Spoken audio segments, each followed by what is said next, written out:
All right, welcome again to Social Distillation, the submarine still of the internet, where we attempt to drop the bead and pour white lightning straight onto your brain. What are we talking about today, Shamo? Well, you know it's fun stuff because I've got Bruce Lee on the shelf there. We are on our social episode, but we're gonna talk. I don't know if this is a social topic. It's more of a personal, individual, psychological topic, but something that I have a lot of experience in because I've been working with athletes for about 20 years now. And you wanted to talk about what you called the yips, I guess is a baseball term, and I hate baseball, so I'm apparently a commie. Uh, Ideals, do you like baseball? I don't know. Yep, Uh, got my Ranger shirt on. It's the yips specifically. Um, I actually, in hindsight, I should have gone down. There might be some of the baseball terms have fun etymologies of where in the world did that come from? Like an easy fly ball into the outfield is called a can of corn. What? You know, I should have gone down the rabbit hole of where in the world did that even come from? But the I love looking concept up isn't where baseball sayings specific. come from. Like Yeah.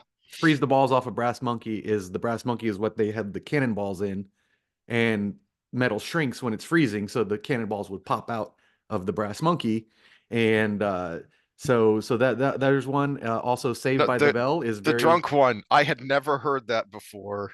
Oh The one you yeah, told me last week. yeah. Drunker than Cooter Brown.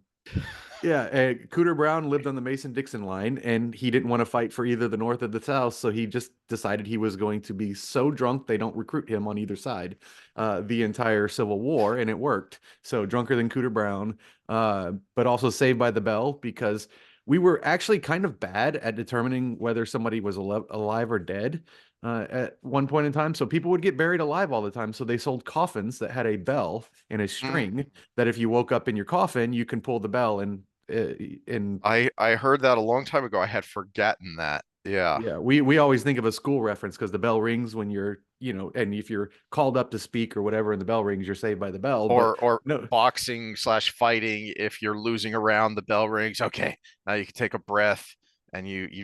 you're not lost. You're still in the fight. But the original was because people died horrific deaths trying to claw their way out of a coffin 6 feet underground. And Which isn't terrifying at all. which also started a lot of rumors about zombies and stuff because they would hear something and they would dig up the corpse and it would have nail marks in the top of the thing and everything. So it started a lot of stories and a saying that we most people don't know where it comes from. I do want to make one comment about last time's episode, the Wheel of Time episode where we talked about authoritarian women. One thing I forgot to bring up was you can spot an authoritarian by how they subject themselves to authority Hmm. because I'm going to paraphrase it. I might get the quote right, but as Ayn Rand said, you the people who want the state to have power want to be the state. Yeah. So Yeah. so the people who subject themselves to authority at some point when they have the authority, they think that is just the right thing to do. So that's not a bad episode. Go back to it. I like the meme I got on there. Heath would not like it. Scott would love it. Where are you, Scott? I think I pissed him off with the katana talk. Remember when I was pooping on cutting through something Oh. one swipe? That is about the time he disappeared, and he was very firm on his stance on uh you know katana masters being able to do that. So maybe I pissed him off. I don't know. If so, come back. We love you, Scott. Uh, we got a comment from Isomorphic last time that was thanks for appreciating us taking the risk to talk about the thing that he Mhm. posted before. And that's what we do. I mean, officially 68. We broke 67 on our subscribers, and you don't even Ooh. pretend to make money till you have 1,000.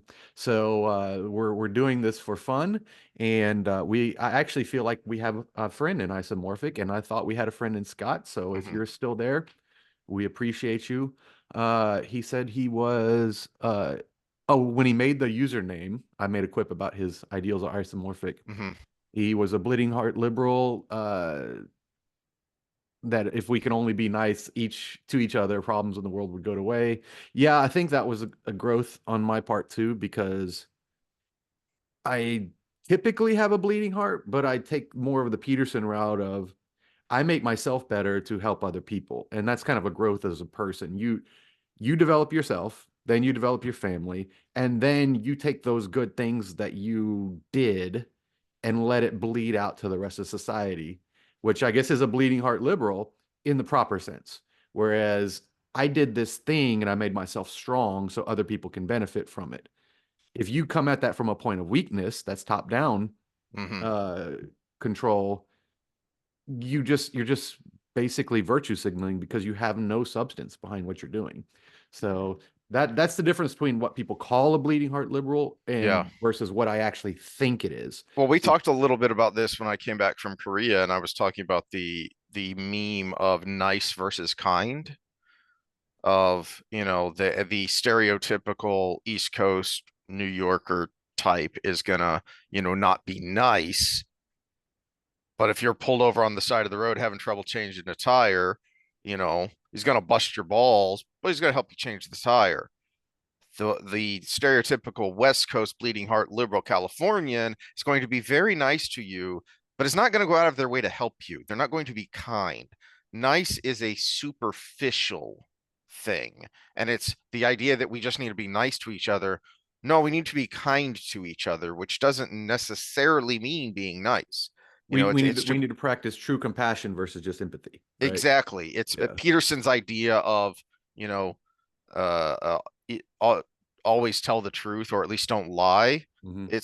That's kind of wrapped up in that of, yeah, sometimes you have to tell someone something that's hard, and it's the not It's the nice thing to do, but it is the kind thing to do. to piss off all our suburban religious followers. It's thoughts and prayers versus showing up with a damn case of water. Hmm. Okay. Yeah, thoughts and prayers out to these people. Okay, you just made yourself feel better. Nobody's helped, right? So, well, here's one for the authoritarian female thing we talked about last time. Did you see the video of Trump in the panel with is she Karen Bass? Something Bass, Karen the Bass, yeah, Karen the Bass, LA the mayor. LA mayor, where he's talking about let these people get back to their homes. They're ready to clean up. And she's like, well, it might be weeks because so they're not allowing people to go back to Yeah, their homes. they're still not. I ranted about this months ago with Maui. It's been, a long time since that Maui. If I'm trying to remember exactly when that Maui fire was, but I just recently heard a stat that in that town, Lahaina, only 3 homes have been rebuilt. And a big part of that is because not only were they not allowing you in there, but Blaze TV did a special on it where they went there. They sent an investigative journalist. They were running you off if you were just going up on the hills around Lahaina to look into the town, because they have it had everything with the construction fencing where it's chain link, but then they put up canvas so you can't see into it. And it's like, what's going on here? This isn't. These are people's homes. You're blocking people from their private property, and you're just taking it over. Well, there you go. Yeah, and uh, uh, I mean, Gavin Newsom even was caught saying something to that effect of basically, yeah, we're going to help the speculators come in and buy this stuff up. Hmm. We're just basically admitting we're going to do what they tried to do in Maui. We're just going to make it better. Yeah, we had one of my clients came in Wednesday after our big snow day on Tuesday here in Texas. A snow day is a big deal. So if you live in Russia, it's not a big deal. But if you live in south of Houston, we do not have infrastructure for these things. No. But they closed down bridges the neighboring municipality of Pearland. They closed down, they actually made it illegal to drive over these bridges. I'm like, what happened to enter at your own risk? Hmm. What if I, used to run deliveries in Oklahoma and I know how to drive on ice? I can't drive over that bridge I would normally drive over. I know how to do it. You just take your freaking foot off the accelerator and you just let yourself coast over any black ice that might be there and you're on the other side of the damn bridge. Okay? It's it's the fact that they thought it was in everybody's best interest to determine where you could go. If I drive over that bridge and I get up in an accident, that's on me. If someone wants to risk driving across that bridge and we end up in an accident together, that's on us. You can't determine that for me, city council. That that's what I'm Let, talking about with authoritarianism. We are going to protect you from you. Karen Bass is like, it's dangerous to go back to your homes. Those homes are burned down. They're not going to burn down anymore. mhm. Let them go back to their homes and start rebuilding. Um, let me actually suck it back to where we started here because this is where, to me, it is a social episode because the yips are a specific baseball term, and we'll get into what that is here in a second. But I actually want to now that we've gone far afield, I want to start at the Well, end, let's which define is yips. well, Yeah. it essentially it connects to what we were talking about last time with neurosis because it to me, the root of it is a neurosis. It is an anxiety effect. It is it and I don't just mean you're anxious about something. I mean full blown a kind of anxiety attack. And this is where it's not just a sport. It is a sports analogy, not just a sports phenomenon of It is a performance analogy. yes, okay, Yeah. because where I was going Because we can is, talk about ED or anything, it's you know, Trump can clearly he is not in that setting. He is not nervous. He is not cowed by anyone. He is not, he is going to say his piece. But for most people, when we talk about these kinds of things, I think for most people, it's probably difficult to go from the theoretical to the practical of actually saying that thing that is kind but not nice. Because how many times have you tried to do that and then you got tongue tied? And now mm. you can't do it because all you can think about is that last time you tried to say, well, actually, no, I think, and then you got berated or beat down or tongue tied. You couldn't make your point. Somebody bullied and talked over you, whatever it was. And now all of a sudden you find you can't even start the conversation. Which is actually it's twofold. Is one part of it is everything's a skill. And if you always avoid it, you're never going to develop that skill. The other part is what we call pluralistic ignorance, which I'm resisting the urge because it is in a stack of papers that I have right here from last semester's classes that I haven't gone through and decided which ones I'm going to keep. But it's probably one I'm going to keep. But it is actually they studied people's perceived interactions versus what actually happens when you talk to strangers. Because, and this is what we brought up small talk a couple times ago. Small talk is the lead in to the bigger thing, right? So, you're trying to be kind. You can lead in with a little bit of, hey, how are you doing? Hey, what's your name? That's a good start. What's your name? Oh, how did this happen? You have a flat tire on the side of the road. Okay. Oh, it just blew out. Okay. Do you have your tools in your car? If not, I got some in my truck. That kind of thing. And you can kind of lead into it. And the fact we have a negativity bias to what we think the interaction is going to go to Mm-hmm. prevents us from doing the good thing, right? Mm-hmm.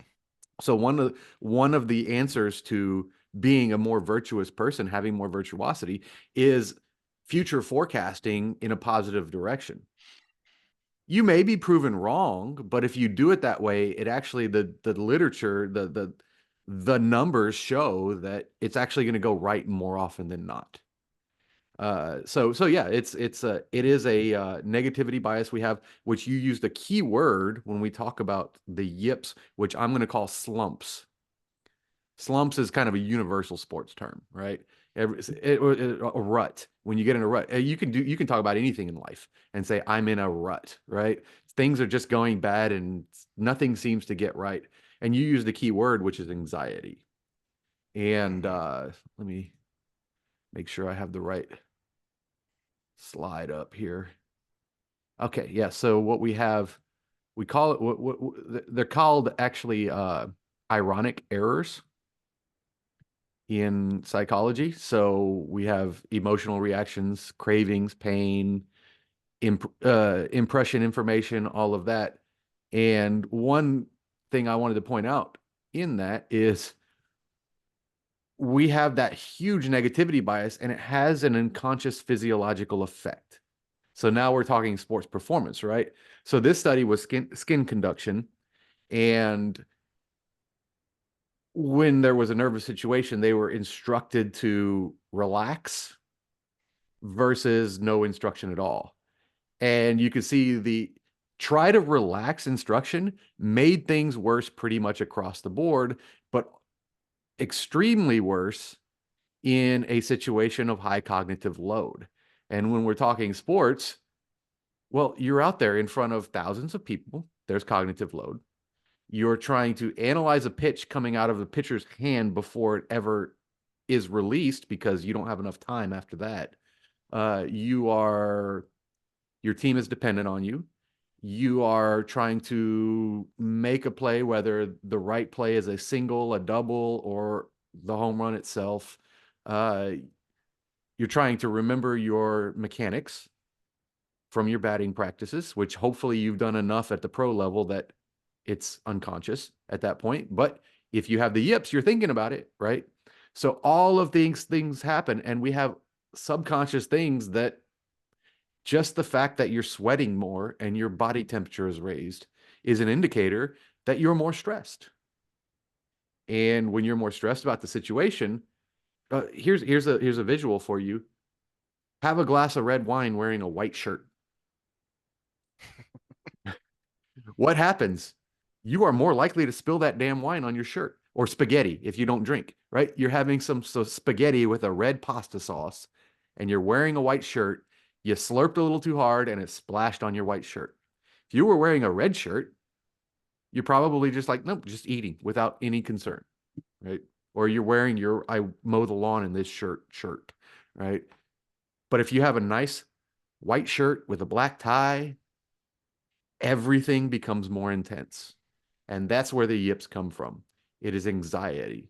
Are you more likely to hit the shot if you are thinking, don't miss? Or if you're thinking, I hit this all the time? One of the more interesting places that the yips shows up in baseball, and it is actually more common than you would think, and it's a good illustration of how kind of absurd this concept can be, because you look at it and you go, how could you do that? You're a professional. Is I can't remember if I've mentioned this while we were recording. I've told you. So I've been watching a Korean show. The American title is called A Clean Sweep. It's on Netflix. And as an aside, some of the ways they translate the titles are weird in English, because my wife looked at it and goes, that's not what that says at all. It's the Korean title is something like Strongest Baseball, I think is what it literally translates to. Anyway, the concept is this producer made basically a reality show by making a team of recently retired Korean baseball players. And then they play the best high school and college, and then some of the what we would what would be at our level, like uh probably double A minor league teams. And when they were having tryouts, one of the guys they tried out was a catcher who played in one of the professional teams, but he got a really bad case of the yips and he couldn't get over them, and it ended his career. He couldn't throw the ball back to the pitcher. Sorry, just want to remind everybody that no touchdown was scored on this play. How Yeah. does this happen? You're looking at I mean, first of all, how does the quarterback get to a position where he's practically the only one in the frame of the picture, and there is what I'm assuming a tight end wide the freak open directly in front of him in the end zone. And you think, how in the world do you not see that? How in the world do you not throw that? How in the world is that not Well, a especially if you look at reception his for a head position, touchdown? he is looking directly at him. Yeah. But same thing with a catcher who can't throw the ball back to the pitcher. And it's and this is someone who could throw the ball twice as far to get it to second base to catch someone who was stealing. And he had a great arm and a great precision throw, but he couldn't throw the ball back to the catcher. Mm-hmm. Why? Well, probably because one time he made an errant throw, throwing the ball back to the pitcher, and that's all he could think about. You get inside your own head and you obsess over that one time, and then that one time becomes a second, becomes a third, becomes a fourth. And now you have created your own reality where it is impossible to throw the ball back to the pitcher. Mm-hmm. Well, and with too many times of reinforcing that, which is a self-fulfilling prophecy, which we're all familiar with, actually changes the structure of your brain to where that's the new normal. The new normal Mm-hmm. is you being bad at throwing the ball. Where Mm-hmm. the solution to it for most people is not only success, which is where people go wrong. People think, oh, I need to go drill, but it's actually success under a high pressure situation. So you have to throw the ball in a meaningful moment and be successful at it. Uh, you see it in game. One of the reasons the Texans lost to the Chiefs, which we'll probably talk about later, was our kicker just really sailed a kick early in the game, and he was useless after that. And part of that is he's not used to kicking in cold weather because we're a southern dome team. But also, that first miss was in his head. He was thinking about that the whole time. Well, that's a good point to this. How do you let this happen, and then how do you get over it? Because the sideline reporter came in and said after the fact that she talked to Fairbairn before the game and asked what his range was, and he said going that way, 50-55 should be easy, but going that way I don't know because of the way the wind's blowing. Well, that was the way he was going. He was going the way where he was already unsure Hmm. because of the wind. And when he kicked that ball, it was flying straight and true. And then the wind took it and it just ended up way right. Yeah, Well, and well, this is something with these a lot of these players, pitchers, kickers, precision players, I'll call it precision players. Your propensity to superstition actually creates the likelihood that you're more likely to get in a slump.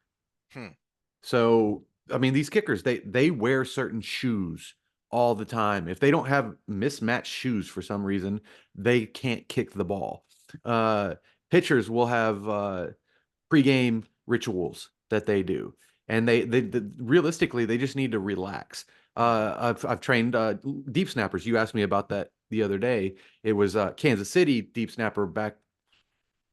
I don't know what year he retired, but it was about 12 years ago for me. And he would walk up to the ball and do the exact same thing every time. And if something rushed him, he would mess up. So it was about ritual, and he would actually preach that to the people he trained to deep snap. Was you develop a ritual to do this. Watch basketball players at the free throw line. They'll come up, they'll put their feet in a certain place, they'll spin the ball a certain way, they'll grab the ball a certain way, and then they'll shoot because it's all about ritual. And what we have learned from studies on skill development in general is actually over precision in developing a skill can inhibit you in transferring that skill to other things. But that would include psychologically if that over ritualistic way of performing that skill is disrupted in some mhm. way. I've heard people talk about this with sleep hygiene. They're like, "Oh, well, what's your go to sleep ritual?" And then someone's like, "Well, why do you have a go to sleep ritual? What happens when you stay in a hotel?" Something's already changed. You're not in the bed you usually sleep in. Are you going to sleep good? Or are you going to sleep like shit because something's wrong? People who over ritualize their behaviors end up inhibiting the very benefit they would get from that behavior. uh, I didn't talk about my New Year's resolutions, and Well, now's a you said good you time didn't have to. any. Yeah. You said I just got the general, Yep. Well, but I actually kind of thought of this on accident when I didn't realize what I was doing, which is I have tried to, um, different figures in the past are famous for having a schedule, a personal schedule, and they always did the same thing the same way. I can't do that. I have tried to do that. And to your point, what happens when something comes up and interrupts your schedule? Oh, well, then it's just, I can't do this. I can't do anything. It's all a Yeah, mess. Everything's ruined. you and my wife, man. Hmm. You, yeah. So instead, I realized, well, what I should be doing is figuring out what are the things that I want to make sure I accomplish during the week. So I want to start learning Korean because my wife wants to go back at some point, and I want to be able to speak some of the language. Plus, it's just good for your brain if you can be a little bit bilingual. It helps your brain. Um, well, rather than having the on this day at these hours, I have a checkbox. It's I want to make sure I study for at least 30 minutes 3 times a week. So I just have a checkbox. So instead of having a schedule, I have a little calendar and a little boom. All right, there are my 3 check marks. You know, uh, instead of I'm going to do my rehab prehab at this time on these days with it. No, I just need to make sure I do these things this many times a week. Here's my checkbox. So there is a routine, but not a ritual. That way, when something comes up, it's more flexible. It doesn't just ruin my whole day, week, month, and I just get completely neurotic and I can't even, as the kids would say. Well, how do you get to that state? To your point, you've ritualized too much, and there's just this tiny little kink, and now all of the sudden you can't cope. Yeah, that's rigid thinking in general. Now Hmm. there is overly chaotic. We've talked about that at length and multiple times, but if you're bordering on OCD in your behavior, that's actually a dysfunction, right? So it's and a lot of these people that have very specific skills, I'm going to go back to pitchers because I've just worked with so many. Hmm. Uh, if everything isn't just right, they suck. And the more neurotic they are in is usually where they get weeded out. I can think of a few people where things would get under their skin pretty easily, Hmm. and you could see it in their performance.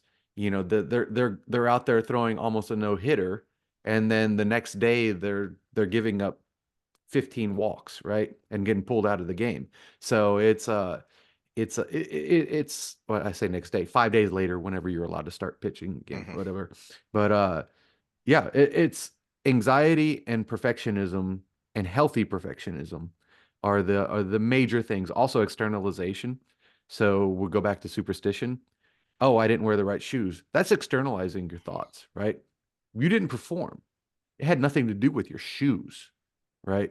Unless it's a situation where your cleats are not the right cleats for a certain field or whatever. But Right. but if it's because they're the wrong color, no, it wasn't your shoes. You didn't perform, right? Hmm. So people who externalize more are more likely to get in a slump.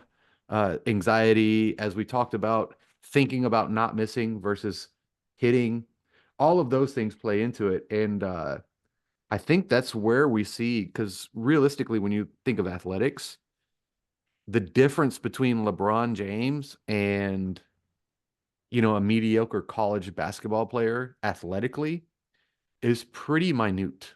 Hmm. I'm going to use a better example, Michael Jordan, because he actually takes the final shot. Uh, or Steve Kerr or somebody like that, Stephen Curry. Uh, the physically exactly the same. It's their amount of anxiety that goes into it and the amount of substance they have behind their ability is the key to making them great versus not great. Steph Curry has a great ritual before his games. People talk, everybody shows the videos of him shooting the half court shots before games. They never show the video that he starts from right under the basket and he hits a 1 foot shot. takes a step back, hits a 3 foot shot, takes a couple steps back, hits an 8 foot shot, all the way back till he gets to half court, right? Because he's just finding his range, he's just feeling it. His dopamine system's getting going. Now the problem is, what happens if he misses that 1 foot shot? This is the downfall, but it's also the good thing. He starts with the 1 foot shot because he's almost not going to miss. If he misses that, though, I bet you he's going to really have a bad game. So it's a balance. You have to be a perfectionist, but a healthy perfectionist. So what does the literature and the Professor Samo say on how you get out of it? I mean, you Oh, mentioned it a little bit of being able to uh that the idea, the popular idea, and this is definitely true, I can speak to in baseball, is well, you just routine, do it over and over and over and over again. yeah. And this is the great thing about meta-analysis over complex topics, or a lot of times they say, it's complex. Hmm. There are lots of things, but here's a good systematic review. They actually, oh, here's the bullet points. They go through and they actually define what a slump is Hmm. from a psychological level, uh, because it does show up in a variety of ways. They go through the literature on actual fMRI studies on different brainwave patterns during the situation, and it comes down to, again, the anxiety versus the competence. One of the ways that they talk about of actually getting out of the slump is performance based. So instead of just practice, like we'll go to a baseball analogy, a hitter, if they're in a hitting slump, instead of just getting out in the batting cage with a uh, a machine to hit balls, to throw balls at you while you hit, to and over fixating on technique, it's actually like, run some scrimmages. Go get the pitchers from your team to throw a bullpen while you're hitting, something like that. So actually performing under a semi-stressful situation that doesn't matter. So those are ways versus over fixating on technique. Now, from a skill development standpoint, as the coach, what I want to do is put them in that situation and see if I can identify something in their technique that could be advanced, because we can give them little victories. So if I'm talking with a guy who got burned on a long play in a football game because the wide receiver outran him, I could watch him run and say, oh, we can work on dorsiflexion drill, and then he can get little successes, and then we put it in play. Okay, now we're going to do an open thing. We're going to get a receiver from the team to run routes against you, that kind of thing. So it is a mixture of addressing those things without over fixating on them, and then putting them in practice before it actually matters. So that seems to be the best solution to it. But if psychologically you are that person that's super superstitious, what do we do there? We have to convince you to not be superstitious, which is easier said than done, right? Yeah, yeah. Uh, Superstition and ritual, no. Routine, yes, is what I would guess is what you've got to do there. Is, hey, this isn't a superstitious ritual. Let's just get you in a routine to make you comfortable. Mm-hmm. A routine that makes sense to make you comfortable for the task you're about to do. Um, your your talk on it just dawned on me why this guy is so good, but the guy who is managing this this all-star retiree team is himself a retired manager who's the winningest manager in Korean baseball, and he's also won a bunch in the Japanese league. He's this 82-year-old little old man who hardly ever speaks. And my wife always complains, oh, he's so mean. And I'm like, honey, you are an athlete, not an athlete. He's a coach and a damn good one. And it just dawned on me that that's kind of what he does with a hitter who's gotten into a slump is It's, oh, he's being mean, he's being cruel because he's making them work so hard. But what he does is he just picks one thing and says, no, do this. Swing like that. He's not trying to change their whole swing. He's not trying to overanalyze. It's do this one thing. Okay, now for anyone who doesn't know, soft toss. What you do is either from behind a net straight on, or the way we always did, because we never had nets, is we would toss it in from the side. So the coach is standing to the side. He tosses the ball in from the side, and when it's over the plate, you take your swing. Well, typically, when you're in a practice mode, it's a slow rhythm, whether it's on the tee or whether it's soft toss, and then you graduate to actual pitching for batting practice. It's a slow rhythm. You relax, you take your swing. No, he's just boom, one after another. He's just tossing the ball in. He's got a guy on the side just handing him balls, and he's just tossing it. No, do that. Do the thing I told you to do. Do the thing. And he'll sit there for a half hour, which is a lot of swinging for anyone who's never done that when you're doing it rapid fire. Why? Because he doesn't want you to think. He wants you Mm-hmm. to do. He is getting you out of your head, and you're just doing. Now, look, you just did it. Cool. Now go take a break and then get in the batting cage and actually do it. Do it. So he's forcing you to get out of your head because you don't have time, because he's not letting you do it. He's not letting you be neurotic. Um, I think that may be one of the problems with football. Is one of the things people complain about, people who don't like football, is, oh, there's so much downtime. There's no action. Well, okay, I've played both sports, and there's not that much action in soccer either. Yeah, you're moving, but there's a lot of times you're moving in space, you're passing the ball back and forth, trying to set something up to go on a run. Okay, so in reality, it's not that much different from football. It's just more structured. The downtime is more structured in football. Well, one of the things that brought this up was watching the divisional round games, and the teams that lost, that especially the one team that I didn't think was going to lose, Detroit. Jared Goff had, okay, I'm going to go off on a mini rant here because it took me a while to find these stats. 4 turnovers by himself. And then I think the backs fumbled a couple times too. Well, Lamar Jackson had a few turnovers in his game too, and Yeah, I was everybody getting to talks that about in a the drop second. at the end of the game, but it's like Yeah, no, there were turnovers where scores but were made. Jared Goff, I think, wasn't ever able to get out of his head after that first interception. He Well, ended because up he got his head rocked. exactly. Yeah. He threw 3 interceptions and lost a fumble. So 4 turnovers by himself. But he threw for over 300 yards and a touchdown. Dude, you're playing good quarterback ball, but he couldn't stop turning the ball over.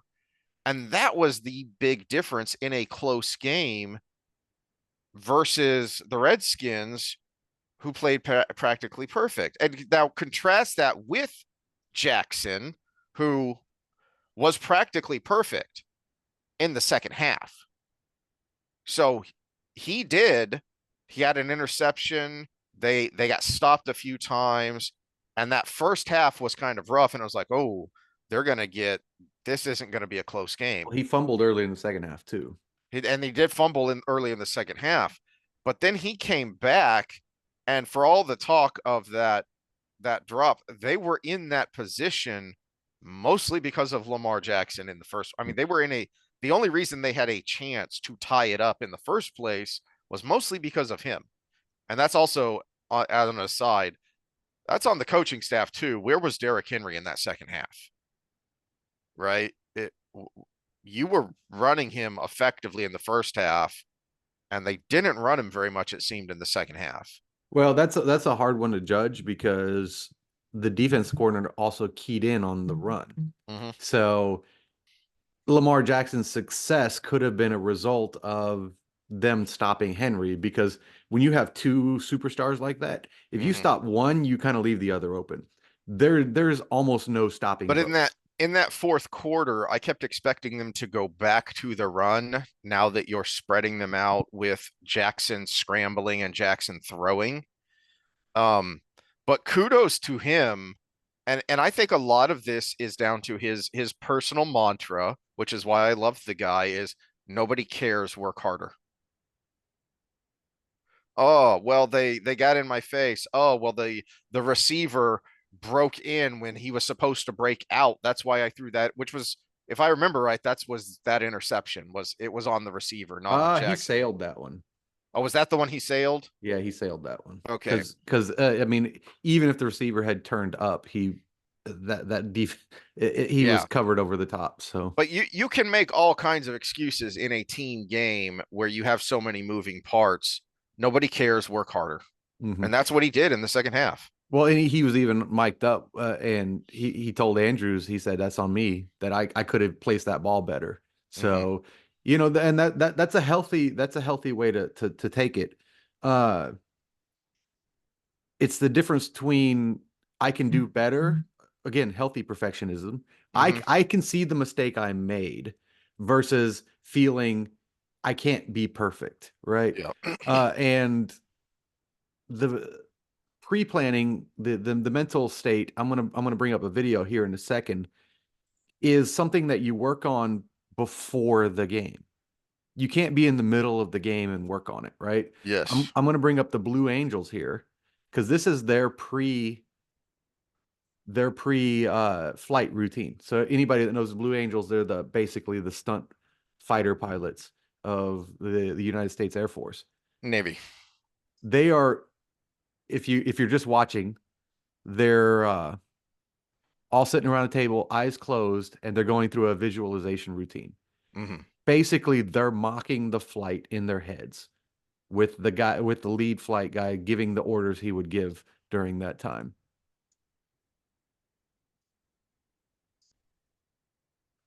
And you see this with performance athletes as well.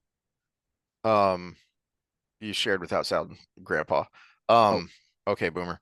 But you'll see this like gymnasts especially. You'll see them on the side, eyes closed, head bobbing around as they move through. This is what they're doing, right? When they have to go through a specific routine, and they go through in their mind what it is they're going to do.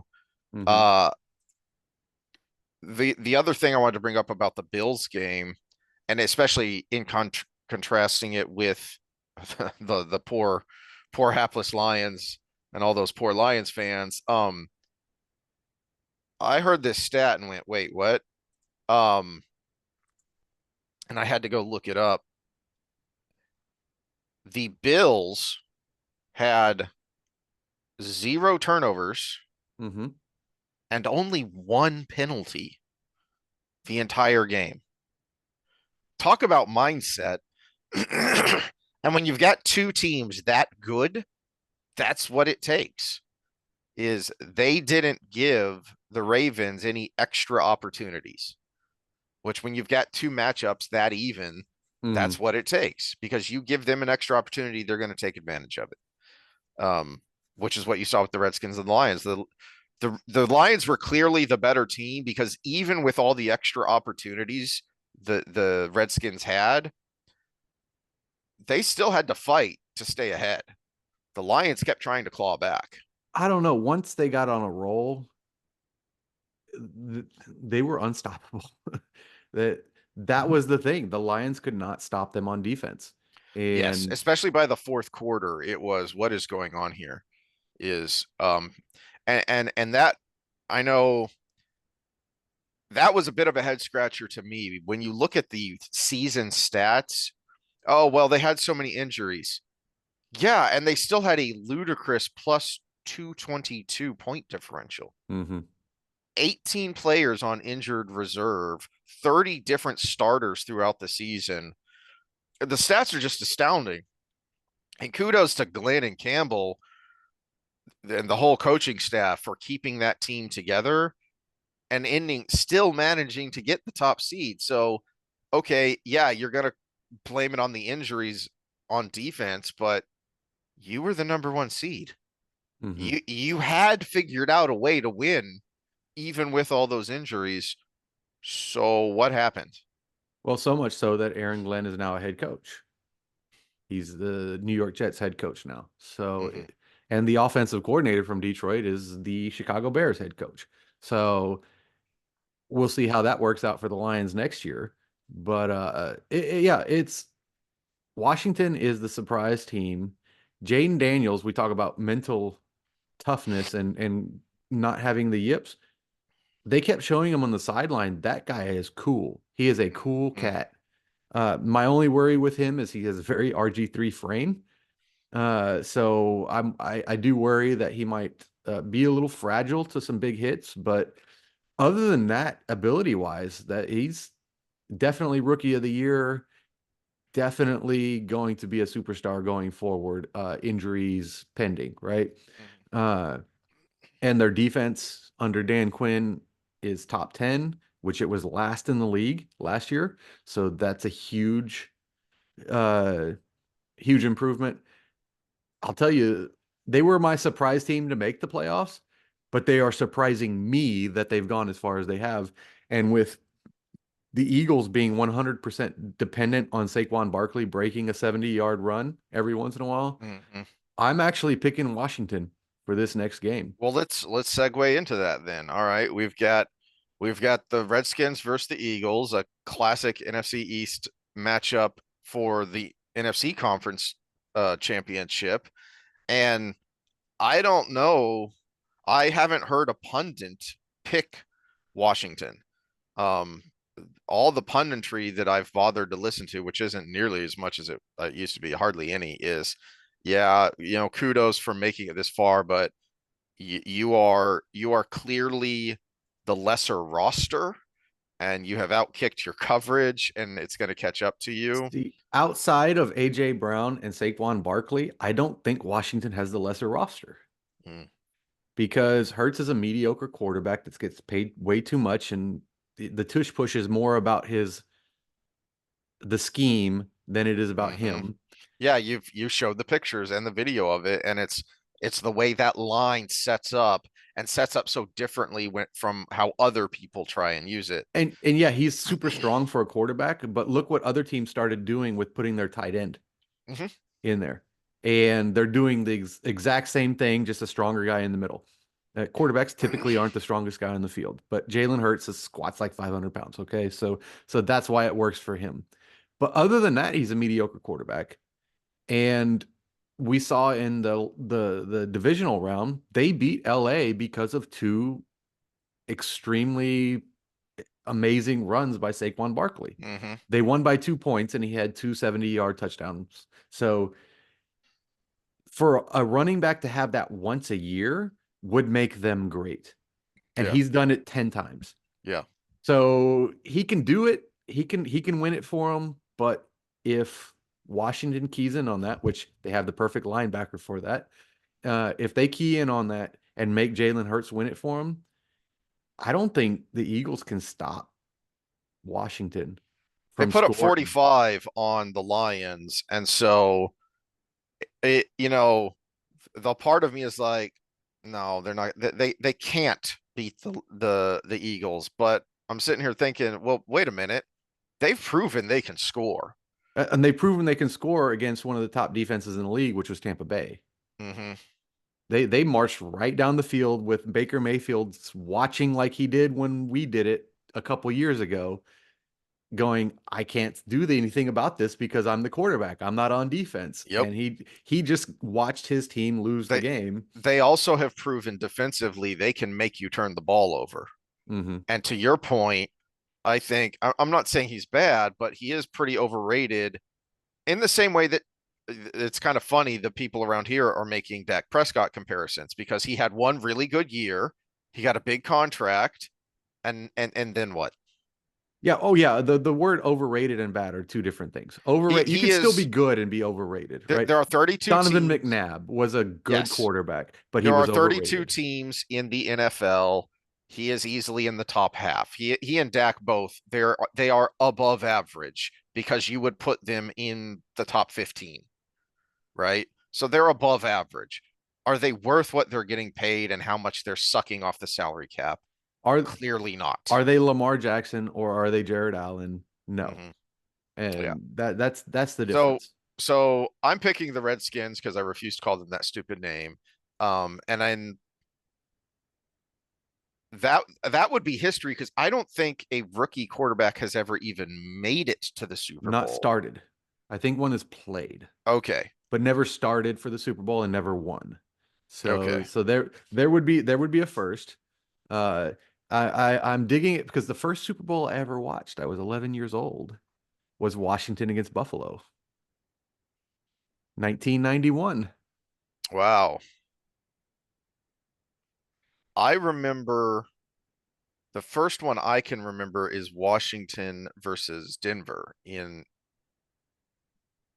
86, 87, I want See, to I say. didn't I didn't grow up in a family that watched football. And so I ended up watching it on my own in my room on my black and white TV going, "Hey, I kind of like this sport." Because it was before we were even in Well, junior high. And in Lavernia, we didn't have Pee Wee leagues, right? We had you played at school. yep, yep, Yeah. yeah. So Yeah, yeah. we didn't even have a flag rec league, It was uh anyway, well, speaking of the Bills, I'm getting cold feet. Am I still picking them? Because There's a lot of want to for uh, me. I mhm, think they're I do think they're I think the Bills versus the Ravens was the two best teams playing each other last mhm, week, and it showed because it was a down to a 2 point conversion game, uh, a missed 2 point conversion. I we'll see if the 12th man comes through for Kansas City again yeah, because this is not just Texans fans. This is the entire country saying yeah. this. They spotted the Chiefs 10 points and they won by 9. That's all you need to know. And this is just not me being bitter. This is everybody in the league. In fact, our running back got fined for a comment one of his former teammates made What? about the officiating. And now they're trying to walk it back and say, oh, it was a mistake. But yeah, Mixon got fined for a comment Hushmanzada, used to be a Cincinnati Bengals Yeah. receiver, made about the officiating being so bad. And this is a problem. And NFLPA, for all the stupid shit they do, they need to address this in their next negotiations. Why are the umpires basically immortal? Yes. Basically there is nothing you can do. You can't even make a comment on Twitter about a poorly called game without being fined, right? The league are so terrified about having an incident where a disgruntled fan goes after a referee. And so far as I know, that has never happened in the United States. It has happened internationally against poor soccer refs who screwed something up. Yeah, I think there was one in Brazil not that long ago. There's a pretty infamous one in Brazil not that long Yeah. ago that a referee was murdered. Um, so far as I know, But it's never happened. that's one And of those things where they use something like that to cover the fact that they're doing what they want to do. You talk about exactly. the NBA commissioner talking about, oh, I just have the right crew officiate Hmm. the right games. Well, the officiating crew in last week's Kansas City game is now officially, it was 9-0 going into that game, 10-0 for Kansas City. If you have a crew 10-0 for a team, that's a pattern. Yeah. If it was 9-6 or like 9-3 or something, you could say, well, they are the better team, so they're going to win more often. But when you get to 10-0, you start to say, oh, there's a pattern, and then there's a bunch of controversial calls Yeah. that come out of it. And this came up last week. Isomorphic. If you want an interesting watch, if you have time, go check out Fearless, the YouTube channel of Jason Whitlock. He's a big black guy, American football player and journalist. He played offensive line at HBCU, um, and then went into sports journalism. And he's been a very good sports journalist for 30 years. Um, and he talked about this last week, specifically an individual named Ryan Clark, who is on a talking head on ESPN and is making everything about race. So much so that Whitlock noticed that there was a movement rooting against Jackson and the Ravens because they're so sick of everything being racialized. And he made the point, Again, we saw it with Donovan McNabb back in the yes. day. That was the original playbook, you know? Mm-hmm. And I don't hate the guy because he was actually a good quarterback, but I hate the environment that was formed around him. And as the player, you see Todd Bowles actually be a good example of how to handle it. He's like, Mm-hmm. quit doing this. Ask me real questions. Yes. I You love that know? guy. I Yeah, love yeah, that guy. yeah. It was fun to root for him because he's like, I want to be a good coach. Same thing with the Notre Dame head coach. He was like, why did you just ask me that? I I'm a man, I'm a Christian, I'm a football coach. That's who I am. That's what matters. Is I'm paraphrasing one of the times he was asked about this because I think it was his first year as head coach and they were playing the Steelers and the media was trying to make a big deal about a black head coach versus a black head coach. And he was like, that's not important. Let me tell you what's important, right? And and it's a damn shame. And Whitlock was making the point I made of this is an incredible game with two incredible athletes, mm-hmm. right? And to the point you made of, hey, who wins the game? And it was pretty razor close, as the MVP voting should be razor close because It was razor Allen was close with slightly one better. making no mistakes and one making a couple big mistakes. There you go. There's your answer. There's your answer. And And if you're the it's player, you want that to be your answer because then I can improve on those mistakes that I made. yeah. And if Kansas City manages to win this game, it should be Mahomes is a generational talent. Andy Reid is maybe on his way to supplanting Belichick as the greatest coach ever. Um, that team just comes together and finds a way. That's what we should be talking about. But instead, what we're inevitably going to be talking about if Kansas City wins is, to your point, how many points did they get off of bogus calls?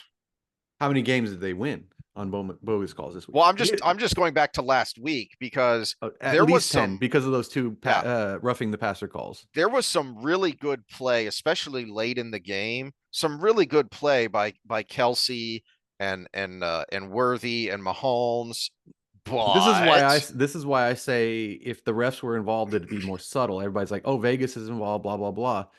It's not going to be the last play of the game. It's going to be a play in the second quarter that changes the entire way the defense plays.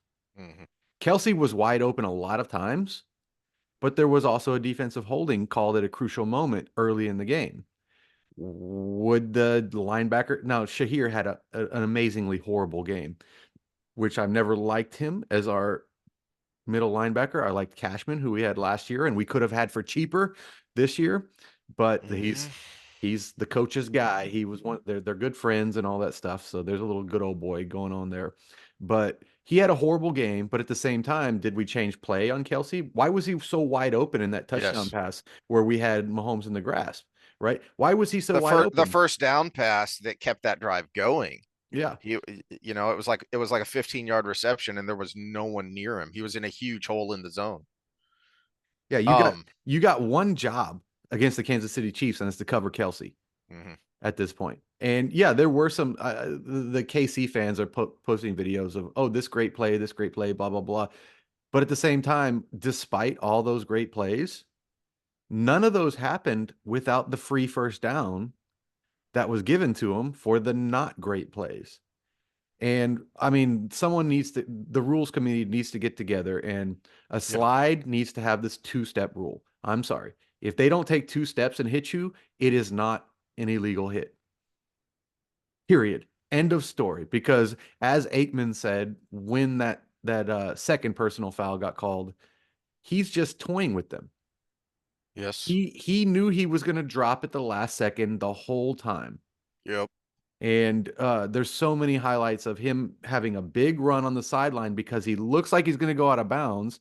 The defender pulls up and then he turns in because you can't hit him. To'o slightly shoved him and he brawned it and had the big flop, which didn't get called, thankfully. Didn't get called. But they showed the replay and I'm like, both his feet are in bounds. Hmm. To'o should have laid him out in Palomalu, that that guy. moment. Yeah, Yeah. he should have put his face mask right between his shoulder blades and said, "Yeah, get up, MFer, you know? Hmm. You Remember want to this play a next time you man want to game? run. Yeah, Yeah. you want to play a man game? We're going to play like men." Yeah. But he pulled up and he barely touched him, and Mahomes still tried to get the flag. Back to again, back to Ideal's point that we talked about last time. Another part of this is how much is the league manipulating because they want KC in the limelight, and how much is the officiating just sucks now because they're not promoting based on merit. They have gone out of their way openly to say by a certain point we want 50% of our officials to be women and minorities. So I'm going to invoke my inner Brett Weinstein here and say if it was incompetence, it would be random. Mm-hmm. It's not random. Mm-hmm. And so that would be my answer to that. Now it might have something to do with it. They might be writing the details of incompetence and the players themselves. It's very obvious Mahomo knows how to play the refs right Yes. now. Just like James Harden did in basketball. I stopped watching basketball because it became soccer on hardwood Mm-hmm. because they're flopping in every moment. They're trying to play the refs. I don't watch soccer not because Yeah. of the score is low and all the things that people blame you for not watching soccer. I don't watch soccer because of the flopping. Mm-hmm. It's because they're playing the officials and they're not playing the game.